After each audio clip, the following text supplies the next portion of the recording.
बच्चों, Devvrat sir math channel पर आपका स्वागत है।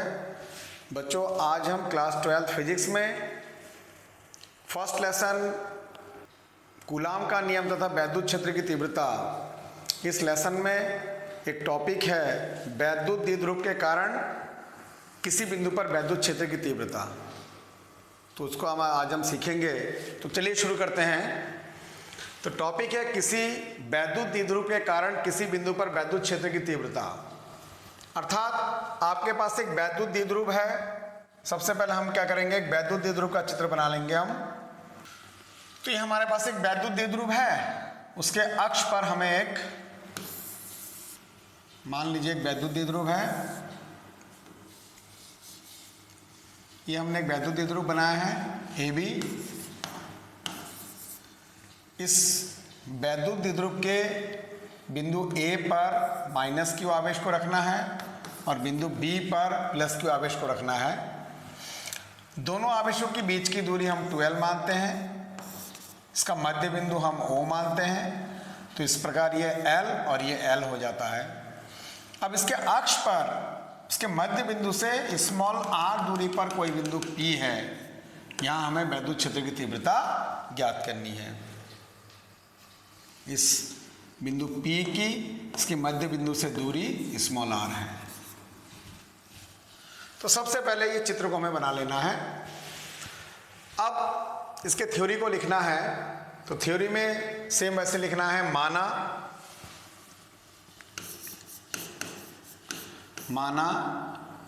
AB कोई वैद्युत द्विध्रुव है।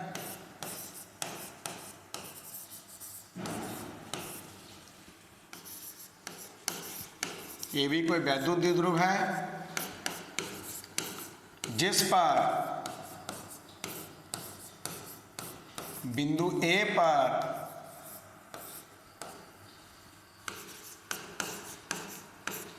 माइनस Q आवेश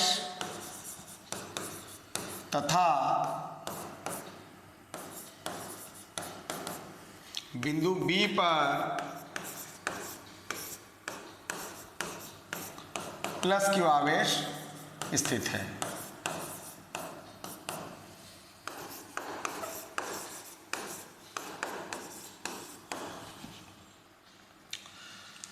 द्विध्रुव में दोनों आवेशों के बीच की दूरी 12 है। द्विध्रुव में दोनों आवेशों के बीच की दूरी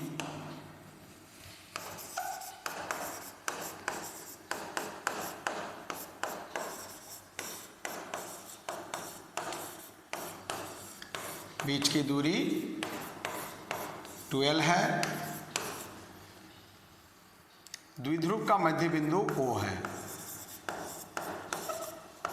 द्विध्रुव का मध्य बिंदु O है।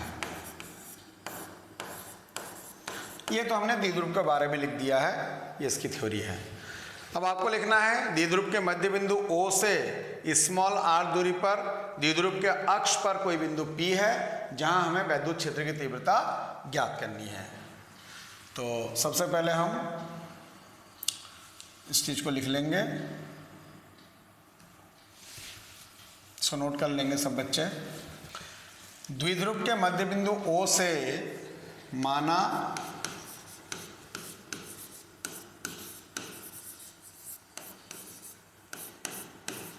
द्विध्रुव के मध्य बिंदु O से स्मॉल r दूरी पर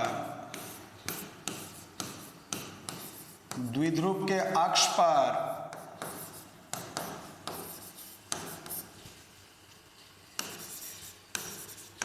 द्विध्रुव के अक्ष पर कोई बिंदु P है। कोई बिंदु P है जहां हमें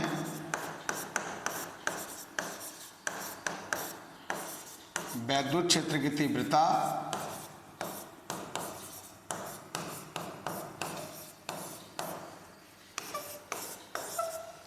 वैद्युत क्षेत्र की तीव्रता ज्ञात करनी है।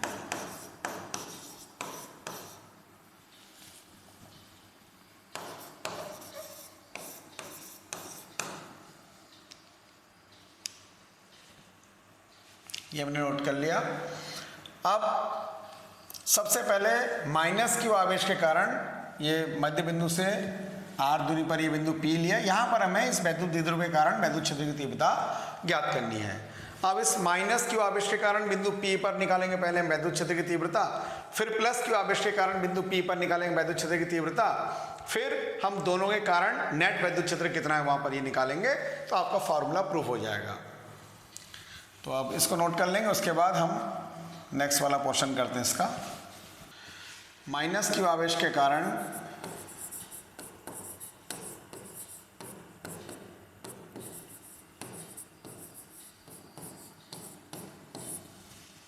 बिंदु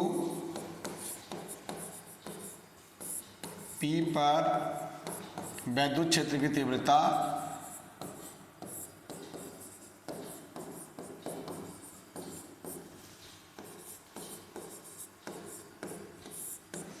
इसको हम कहेंगे E1। E1 बराबर फॉर्मूला होता है 1/4πε0 Q/r²। तो r का मतलब माइनस क्यू आवेश आपका यहाँ पर है, माइनस क्यू आवेश से बिंदु P की दूरी, तो O से लेकर P की दूरी r है और हमें इतना और जोड़ना है इसमें, तो इसकी दूरी l है, तो अर्थात r प्लस l हो जाएगा। तो यहाँ पर हो जाएगा r प्लस l का होल स्क्वायर। इसको हम समीकरण नंबर 1 मान लेंगे। सेम इसी तरह प्लस क्यू आवेश के कारण बिंदु P पर वैद्युत क्षेत्र की तीव्रता,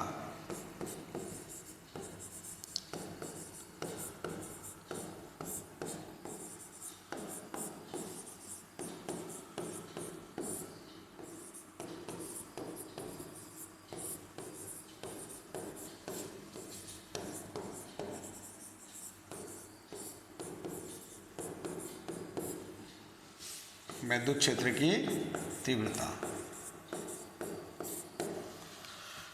सेम ऐसे समीकरण आएगा।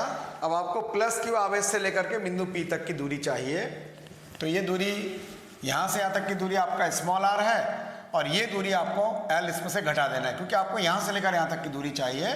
तो हमने क्या करना है, इस पूरे r में से इतना आपको माइनस करना है, यानी r माइनस l हो जाएगा प्लस क्यू आवेश से लेकर बिंदु P तक की दूरी। तो यहाँ पर हम मान लेते हैं, इसको हम कहेंगे E2। E2 बराबर 1/4πε0 इंटू Q/r-l का होल स्क्वायर। समीकरण नंबर इसको हम 2 मान लेंगे। अब ये जो E1 और E2 की दिशा है, आपको दिशा भी ज्ञात करनी है। तो जो E1 की दिशा है, माइनस क्यू आवेश के कारण हमेशा दिशा बाहर की ओर होती है और अंदर की ओर होती है, यानी E1 की जो दिशा होगी वो इधर की तरफ होगी। ये आपका E1 की दिशा है। हमेशा याद रखना है कि माइनस क्यू आवेश के कारण अगर किसी बिंदु पर दिशा आपको निकालनी है तो वो अंदर की ओर होगी, माइनस क्यू की ओर होगी, और अगर प्लस क्यू आवेश के कारण आपको दिशा निकालनी है तो वो होगी बाहर की ओर। तो E2 की दिशा जो है वो बाहर की ओर हो जाएगी। अब आप देख रहे हैं बिंदु P पर 2 वैद्युत क्षेत्र आपको मिल गया है, E1 जिसकी दिशा इधर की तरफ है और E2 जिसकी दिशा उधर की तरफ है। तो अगर आपको अब नेट वैद्युत क्षेत्र निकालना बिंदु P पर, तो हम इन दोनों को माइनस करेंगे। क्यों माइनस करेंगे? क्योंकि 2 वेक्टर जब विपरीत दिशा में होते हैं तो वहां पर नेट अगर आपको वेक्टर निकालना है तो दोनों के अंतर के बराबर आता है, क्योंकि दोनों विपरीत दिशा में रहे, इसलिए तो हमें इसको माइनस करना है। तो E1 का मान हमारा था 1/4πε0 इंटू Q/r+l का होल स्क्वायर, ये हमारा समीकरण 1 था। और E2 का मान हमारा था 1/4πε0 Q/r-l का होल स्क्वायर। इसको हम समीकरण नंबर 2 मान चुके थे। अब इसको माइनस करना है, तो इसलिए बिंदु P पर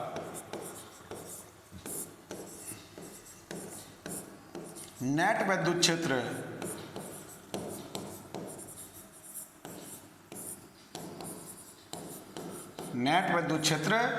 E बराबर, अब आपको यहाँ पर एक चीज ध्यान देना है कि हमें घनमूलों को घटाना है, अर्थात E1 माइनस E2 या E2 माइनस E1। तो यहाँ पर जो संख्या बड़ी है, अब आपको ध्यान देना है कि E1 और E2 में से कौन सी संख्या बड़ी है। तो उसको हम कैसे चेक करेंगे? आप देख रहे हैं ये सभी जो साइड की चीजें वो बराबर है, केवल अंतर कहाँ पर आ रहा है दोनों में? यहाँ पर R प्लस एल बटे में है और यहाँ पर R माइनस एल बटे में है। अर्थात बट्टे के नीचे भिन्न के हर में जो संख्या छोटी होती है उसका मान बड़ा होता है। अर्थात R माइनस एल आपका छोटा है, ये R में से एल घटाने पर कम संख्या बचेगा और R में एल जोड़ने पर बड़ी संख्या आती है। तो बट्टे में जिसमें छोटी संख्या होती है उसका मान बड़ा आता है। अर्थात ये वाला आपका E2 आपका बड़ा है। तो यहाँ पर जब नेट निकालेंगे तो हम E2 में से E1 करेंगे माइनस, अब मान रख देंगे। तो E बराबर 1/4 pi epsilon 0 into Q upon R minus L का whole square minus 1/4 pi epsilon 0 into Q upon R plus L का होल स्क्वायर। अब इसको मैं सॉल्व करना है। तो आप देख रहे हैं कि इसमें से मैं Q अपॉन 4 पाई एप्सिलॉन 0 को मैं कॉमन ले सकता हूँ। तो E बराबर आपका आ जाएगा Q अपॉन 4 पाई एप्सिलॉन 0 को हमने ले लिया कॉमन, अंदर क्या बच रहा है? अंदर बच रहा है 1 अपॉन R माइनस एल का whole square, 1 upon R minus L का होल स्क्वायर और minus 1 upon R plus L का होल स्क्वायर। अब इसको सॉल्व करना है हमें, एलसीएम लेकर सॉल्व करेंगे हम इसको। तो यहाँ तक नोट कर लीजिए, इसके बाद इसका नेक्स्ट स्टेप में हम एलसीएम लेकर सॉल्व करेंगे इसको। यहाँ पर हम एलसीएम लेंगे तो E इज इक्वल टू क्या आ जाएगा आपके पास? Q अपॉन 4 पाई एप्सिलॉन 0, ये तो आपका बाहर था ही था। अब यहाँ पर एलसीएम लेना है R माइनस एल का whole square into R plus L का होल स्क्वायर। इन दोनों को हमने गुणा करके एलसीएम ले लेना है। अब एलसीएम लेने के बाद इससे आपको भाग देना है। इसमें जब इससे भाग देंगे तो इसमें R माइनस एल का होल स्क्वायर कट जाएगा, बचेगा आपका R plus L. R plus L का होल स्क्वायर जब 1 से मल्टीप्लाई करेंगे तो R प्लस एल का होल स्क्वायर आ जाएगा यहाँ पर। फिर माइनस इससे जब भाग देंगे एलसीएम में तो ये वाला कट जाएगा, अर्थात आपका R माइनस एल का होल स्क्वायर आंसर आएगा। 1 से मल्टीप्लाई करेंगे तो R माइनस एल का होल स्क्वायर आ जाएगा। अब इसको हम सॉल्व करेंगे, खोलेंगे इसको। Q अपॉन 4 पाई एप्सिलॉन 0 ये ऐसे रह जाएगा। यहाँ पर a प्लस बी के होल स्क्वायर वाले फॉर्मूले से खोलना है तो R square plus L square plus 2RL minus, यहाँ पर भी a माइनस बी के होल स्क्वायर वाले फॉर्मूले से खोलना है, लेकिन बाहर माइनस का चिन्ह भी ध्यान देना है आपको। तो फॉर्मूला लगा करके अंदर का चिन्ह बदलते भी जाना है आपको।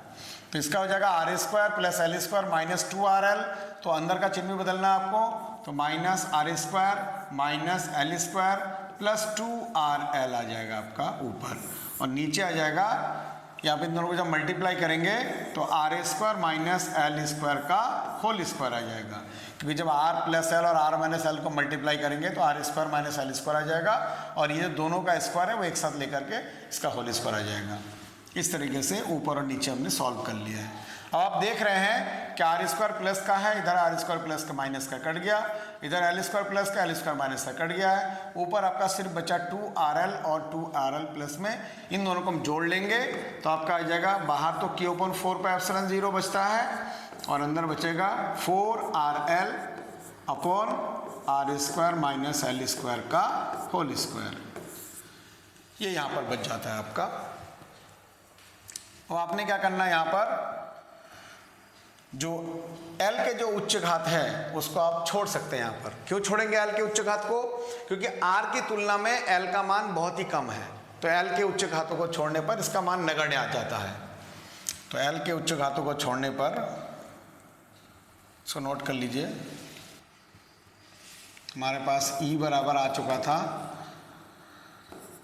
Q upon 4 pi epsilon not into 4RL upon R square minus L square की घात 2। अब यहाँ पर चूंकि L is smaller than R, अतः L के उच्च घातों को छोड़ने पर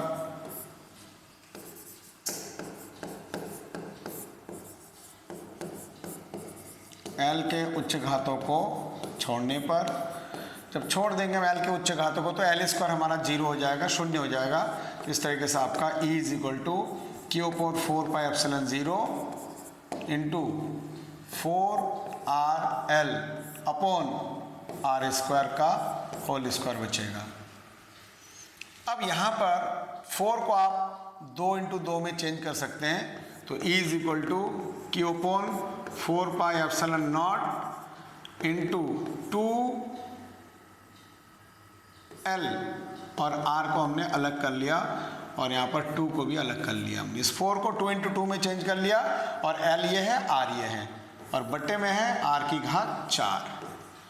अब यहाँ से एक R से यहाँ पे R की घात 4 में से एक घात कम हो जाएगा, कट जाएगा, तो यहाँ पर नीचे R की घात 3 बचेगा, अर्थात E इज इक्वल टू, अब यहाँ पर इस Q को मैं इसके साथ गुणा में ले लूँगा और यहाँ पर 1/4πε0 लिखूँगा मैं, 1/4πε0 इंटू यहाँ पर हो जाएगा आपका 2QL और इंटू 2R, एक R तो कट गया है, यहाँ पे 2 ही बचेगा,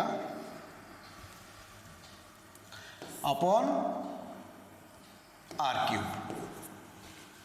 अब 2QL को आप P लिख सकते हैं, वैद्युत द्विध्रुव आघूर्ण, E is equal to 1/4πε0 into 2P upon R3। तो यह आपका जो है फॉर्मूला आ जाता है। इस तरीके से वैद्युत द्विध्रुव के अक्षीय स्थिति पर यानी उसके अक्ष पर किसी बिंदु पर वैद्युत क्षेत्र की तीव्रता का सूत्र E is equal to 1/4πε0 into 2P upon R3। यहाँ पर यदि ये वैद्युत द्विध्रुव निर्वात या वायु के स्थान पर अगर किसी माध्यम में रखा है तो यहाँ पर K भी आ जाएगा।